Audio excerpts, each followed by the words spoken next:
don't have that because we're all pulling our water in from Milwaukee. We don't have storage, we don't have any pumping stations here. But what we can compare this to is how we purchase water from the city of Milwaukee.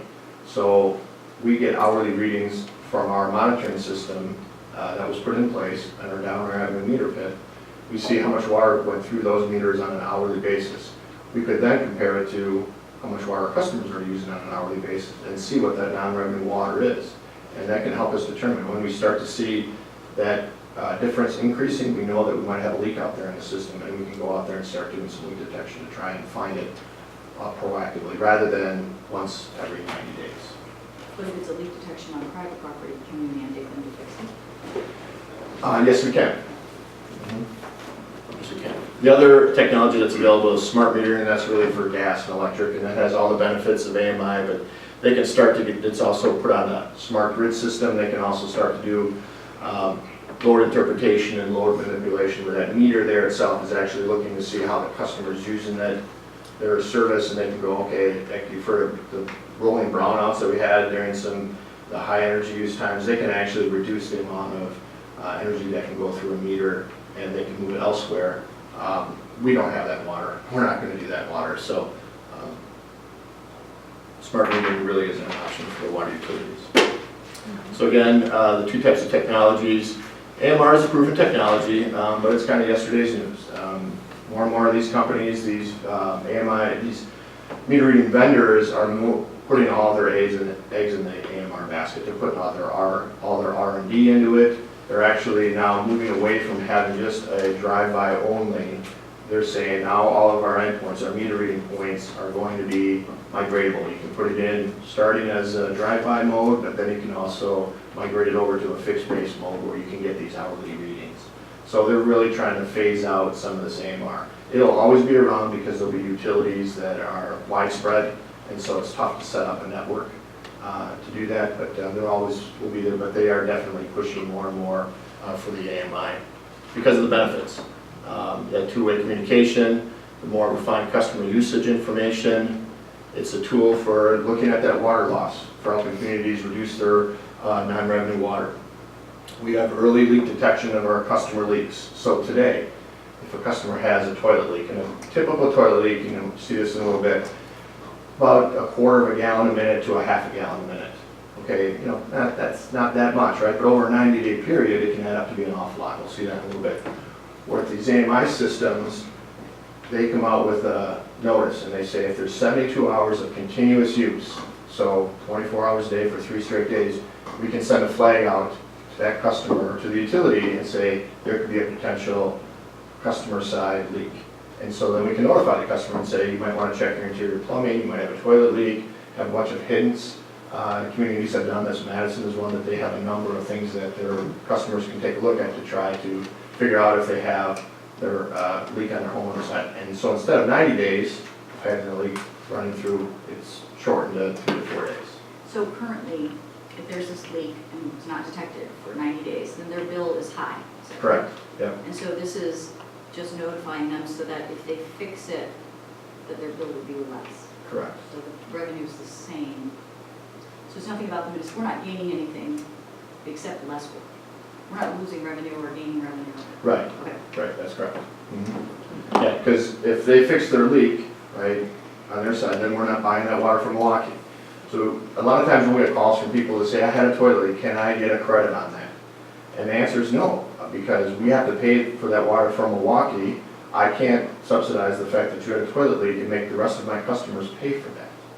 So it's more of a benefit to our residents than Correct. there's really we're purchasing with more water, but they're paying for it. Right, so it's a way of, using the water more efficiently, I suppose, but a big benefit to our customers not having to pay that additional. And that's, both water and sewer, so they'll pay, because their sewer fee is also based on the volume of water that they use as well. Do we have sewer fees, or is that just our general tax? No, we want everyone. Yes, yeah. On your utility bill, you'll see a water and a sewer component to that. Is there anything else on the bill besides that? No, not at this point. We also are going to reduce vehicle emissions because we're not sending crews out there to do our meter reading anymore. When a customer calls and has a complaint, we don't have to send a truck out there to take a look at investigating it because of that two-way system. We can go online, we can look at what their hourly usage is, we might be able to mitigate that over the phone rather than having to send somebody out there.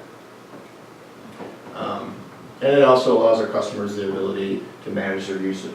Part of these systems has a customer portal where a customer could actually sign up, log in, and actually see their hourly water usage as well. That's an additional cost for the systems, but it's obviously a huge benefit to our customers. So that's why a lot of these systems are have that available to them. Is that just additional cost because it's web-based? Yes, it's web-based, and so there's a fee for hosting it, and because it's usually up in the cloud. So they have. An AMI system will position Shorewood as an area industry leader. These are some of the other communities that have recently installed AMI. Brown Deer, Greendale, Wauwatosa, Green Bay. Cudahy actually was the first community in the state of Wisconsin to put in an AMI system. It's actually 18 years old, and last year we bid out an upgrade to it, because like I said, these systems are 20 years old. So some of their endpoints are now failing, and so we bid out a new system that they're actually working on installing starting this year. Did any of these utilities pair up to get a lower cost, or did they all separately purchase them? It's an excellent question. So in Madison, back in 2013, we did the Madison project. We actually brought in all of the surrounding communities and asked them that very question. There's only one that took us up on it. And we said, we've got this Madison, they're gonna draw a lot of attention. We could get a lot of, we could get some very good prices for surrounding communities. Fitchburg was the only one that took us up on that. I'm just wondering, have we reached out to Whitefish Bay? Yes. Yes. Yes, we And have. are they doing it, or are they waiting? Whitefish Bay is moving forward in a little different direction because they have a lot of these outside touchpads with census. Similar to what we have here, they're just putting on a converter on the outside of it for drive-by only right now. So they, right now, they're just moving into a drive-by mode only. So they're still only going to be able to get that one read every 90 days. So that's the only one, because on the other side of us, we've got Milwaukee, and Milwaukee has a drive-by network as well. So both are neighbors? Mr. Ward?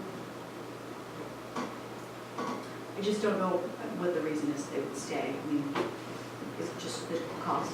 Cost, yeah, in Whitefish Bay's case, why they love all the benefits, they're telling, because they just, either they're tall, they're saying right now, we don't have the money available to us to go with an AMI system, and they're not ready for it.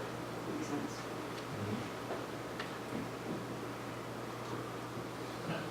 Okay, one of these days I'm going to get this correct. So here's a typical schematic of an AMI system. We have our customer collection side of it, our data collection, so it starts with our meter and our registers, and then our endpoints, that's a square little unit there. We have our remote collection units with antennas, and our endpoints are going to talk to those antennas. So every hour, at the top of every hour, these endpoints are going to send out the latest read. It's going to go to our collection towers somewhere in the system. At the bottom, you can see how we've got an endpoint on the bottom that talks to another endpoint, which talks to another one, and then it gets out. That's called a mesh system. So that's where your neighbors kind of talk to your neighbors, kind of talk to your neighbors, kind of like a calling tree almost. The next is our communications network. All these antennas are hooked up to a computer system at the base of the antenna. It's called our base station. That'll collect all of our reads. And then depending upon the vendor, it can be once every 4 hours, once every hour, once a day. All those reads then will get downloaded onto the head end of the system, which is really the server. When AMI systems first came out, a lot of these servers were hosted at the utility themselves, in which case they have to then maintain that server, upgrade all the software to it over that 20-year period. A lot of utilities have come back and said, we don't want to do that. We don't have the IT staff for that. Can we just do it in the cloud? And a lot of these AMI systems now, that head end of the system is in the cloud. So from our base station, that's just going to send something right into the cloud server to store all of our readings on. Then how we integrate it into the water utility is through a meter data manager. So all these reads are going to be stored on the head end of the system, and it's very, it's a database, right? And so accessing that database, before in the past it was done through crystal reports, and it was really hard to, kind of clunky to work with. All of these AMI systems now come with the meter data manager. which is customizable to the end user.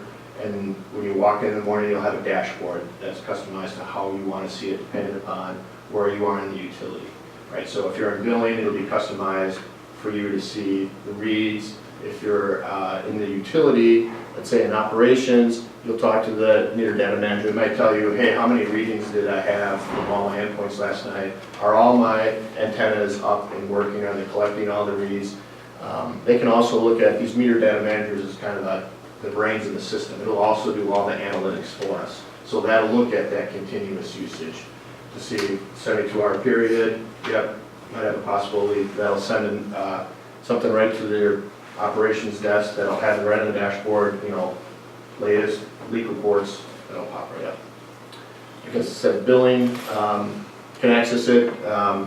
So when we need to do our billing, depending upon if we want to continue doing quarterly billing, some places that put in AMI because they're getting daily reads, they've gone to monthly billing. If you think about all the other utilities that are out there, your gas, your electric, telephone, cable, those are all monthly. We're the only utility that still does quarterly reading. And right now, that's fine. Doing more of a monthly meeting, you know, there's also going to be more mailings, right, so the costs are going to go up. We're the only utility that doesn't do that. And in Wisconsin, that's pretty much the norm. Everybody is pretty much doing quarterly billing. Some places have gone, like I said, to monthly billing. Some have gone to bi-monthly billing when they've installed these systems. Can I just ask a question? What's driving us to do this? Because so far, it's going to be more staff time, more consultant time, and more potentially billing costs. I just, when you said Milwaukee and Whitefish Bay are not doing it, I just assumed we had to. Is there another option? Well, you can do the drive-by option, you know, where you're still getting that one reading a day. With all these systems, I can tell you this. So the AMI system is expensive, okay? The reason that we're looking at it is because we have to do the meter change. So whenever we're changing the meter, we want to look at how we're reading the meters. Is it the most beneficial way of reading it? And is it the most beneficial to our customers? So on an AMI system, while it is a little bit more expensive than a drive-by system, right, the benefits to your customers are enormous. But have So we been getting no any one's- complaints? Like, who's driving, maybe I need to ask the village, but who's driving it for our customers? Is it the village manager's office? Like, I heard about this for so long, I just didn't know what the impetus is that we would be spending a lot more money unless the residents really desiring it. I mean, it's a lot of money and time.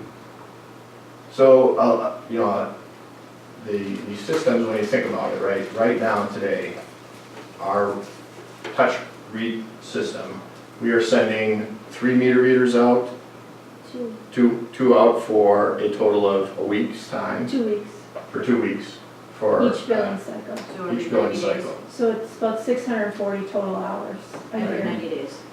Okay? Okay. So now this is all going to be completely automated. All the reads will come back automated as well. So that we save some of that time. You're never going to make up the cost. You're never going to pay for the cost of this through time with staff. But what you are going to do is you're going to significantly benefit the customers and how we can deal with the customers as well. And so right now today, when a customer calls and they have a very high bill, we have to go, you know, we go out there and investigate it, and if we find a leak, that's fine, then they can fix it. But again, you know, it could be 90 days, it could be 110 days, it could be longer, because a leak doesn't show up until our exception report in our billing system flags it. I get it. So there's not really a benefit to us. We're not saving hours because we have other costs that go up, obviously, with more readings, more billings. Have we had a lot of complaints from our residents that, you know, that their bills are high because of leaks? Well, I mean, there's a couple issues. Number one, with almost 90% of our meters nearing 20 years, we've got to replace the metering system regardless. And we're at such a high concentration because I think the last time meters were replaced, they were done in a relatively compressed period of time. So if you're going to have to replace your meter reading system anyways, the decision is how are you going to replace that? Now I can tell you, being on the other side of a phone call where somebody's toilet's been running and they get an $800 water bill and say, well, we didn't know, it is a real challenge. Now, the difference between the cost between the two, and, you know, I mean, we'll be able to have some efficiencies by being able to do it on demand remotely. We'll be able to get If we pay for that function. all reads on one specific day. Get billing will be very clean.